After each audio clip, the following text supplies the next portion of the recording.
Namaskar. My name is Riya Goja. I am 18 years old and will be attending the University of California, Irvine this fall for computer engineering. The Kashmiri Overseas Association has given me a place where I can learn more about being Kashmiri, about my culture and my heritage. I started off learning about the divine temples, breathtaking lakes, and scenic gardens of the Kashmir Valley as a 5-year-old while attempting to draw these in the yearly drawing competitions that took place during KOA camp. But as I got older and began seeing the conflict in Kashmir appear in the news over and over, I began to question what was going on. So today I am here to discuss the controversial topic of Article 370, starting with the historical background under which it was formulated and its impact on the Kashmiri Hindu community.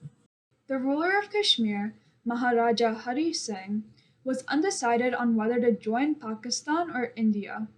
During this time, Pakistan laid a tax in 1947 on Jammu and Kashmir to obtain the land. Hari Singh needed assistance and asked India to help fight the troops. However, to gain Indian help, the then Prime Minister of India, Jawaharlal Nehru, told Hari Singh that any military aid would be impossible unless Kashmir acceded to India. So on October 26, 1947, Hari Singh and the Indian government signed an instrument of accession, making Jammu and Kashmir an integral part of India. India sent an army into Jammu and Kashmir to remove the Pakistani army, but Prime Minister Nehru did not want more violence and said to Muhammad Ali Jinnah, the founder of Pakistan, that India already signed the instrument of accession with Hari Singh. But Jinnah said that he did not accept the secession, claiming that it was signed quote-unquote forcefully and had no real value. Nehru could not bear these accusations by Jinnah, and he went to the United Nations with the matter. The UN gave very little value to the instrument of accession and flagged Kashmir as a disputed area, and this can be seen in the UN Charter of 1947, and said that the disputed area has only one way of being solved. So the UN proposed a plebiscite, which would allow the people of Jammu and Kashmir to vote in order to decide whether they wanted to be a part of India or Pakistan. But in order for this vote to happen, a condition had to be satisfied. This was for the Indian and Pakistani armies to be removed from whatever areas they were occupying. Both countries were not ready to remove their armies, and thus the plebiscite never took place. During this time, Sheikh Abdullah was also emerging as a popular hero who was representing all of the issues of Jammu and Kashmir. At first, his political party name was All India Jammu and Kashmir Muslim Conference, in which he represented the majority population of the state. After this, his party name changed to the National Conference, in which he represented the suppressed classes of the state. Between everything that was happening, Nehru had the idea to create something that would allow the people of Jammu and Kashmir to feel welcome in India, regardless of if the plebiscite was conducted. This idea sparked the creation of Article 370.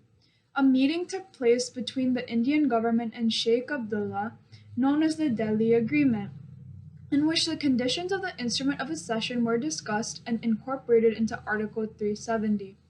This article was Part 21 of the Constitution and provided temporary, transitional, and special provisions to the 12 states of India, one of which is Jammu and Kashmir. So Article 370 has three main parts that I broke it down into that I want to discuss. So the first is regarding the powers of the Parliament. Generally, Parliament has powers to make laws regarding topics listed on the central list and concurrent lists for each state. But Article 370 says that the power of Parliament regarding the state of Jammu and Kashmir is restricted, and Parliament can make laws on only those matters of the two lists which were decided on while signing the instrument of accession. The matters decided were defense, communication, and external affairs. These three areas cover a total of 31 areas of the central and concurrent lists, and Parliament can only make laws on these 31 matters for Jammu and Kashmir. For the rest of the matters, if Parliament wants to make laws for the state, then they have to take permission from the state government of Jammu and Kashmir. Generally, whenever Parliament makes any laws, like laws regarding the right to information, they automatically apply to other states in India, but this is not the case with Jammu and Kashmir due to the article.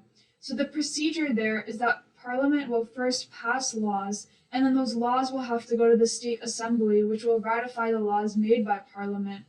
So if the state assembly ratifies, then such laws will be applicable to Jammu and Kashmir. This extra process of ratification of the restrictions to the power of parliament applies through Article 370.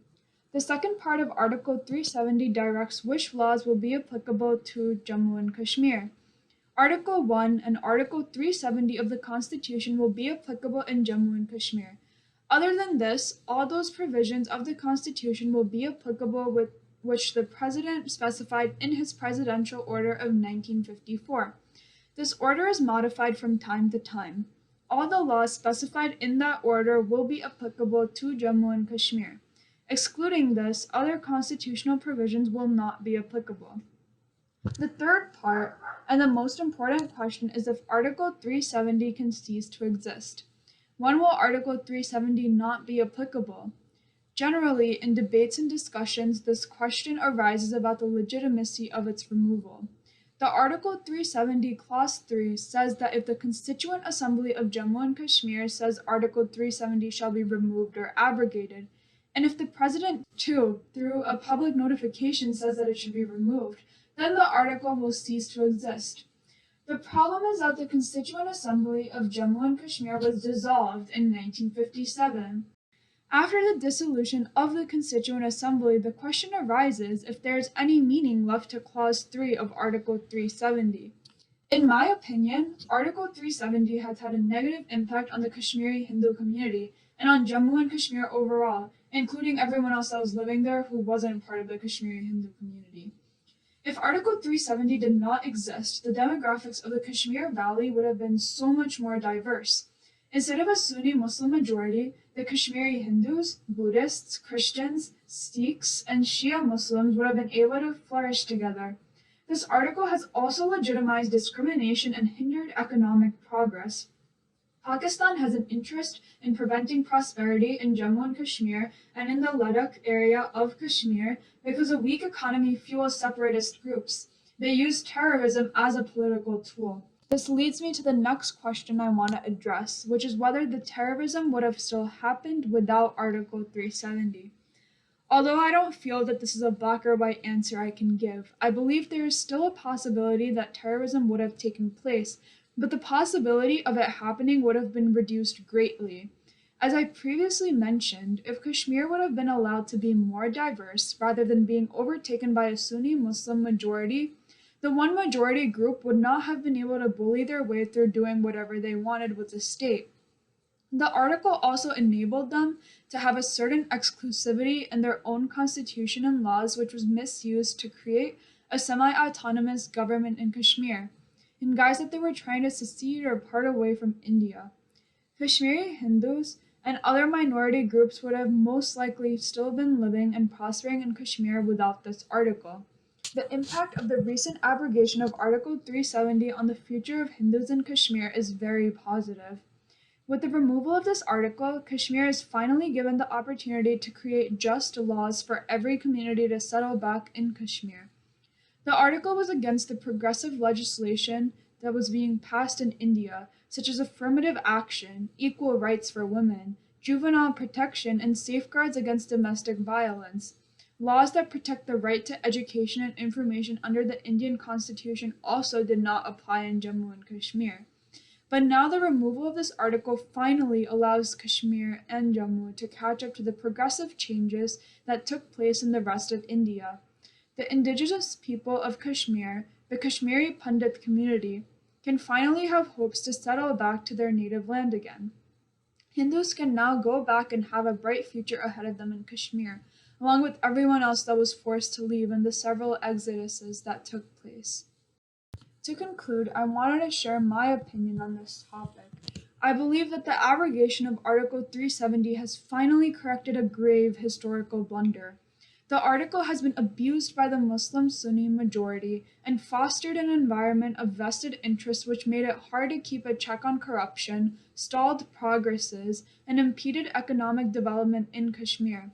For example, a regressive provision prevented Kashmiri women who married non-Kashmiris from being able to pass on their inheritance to their children or even have property rights.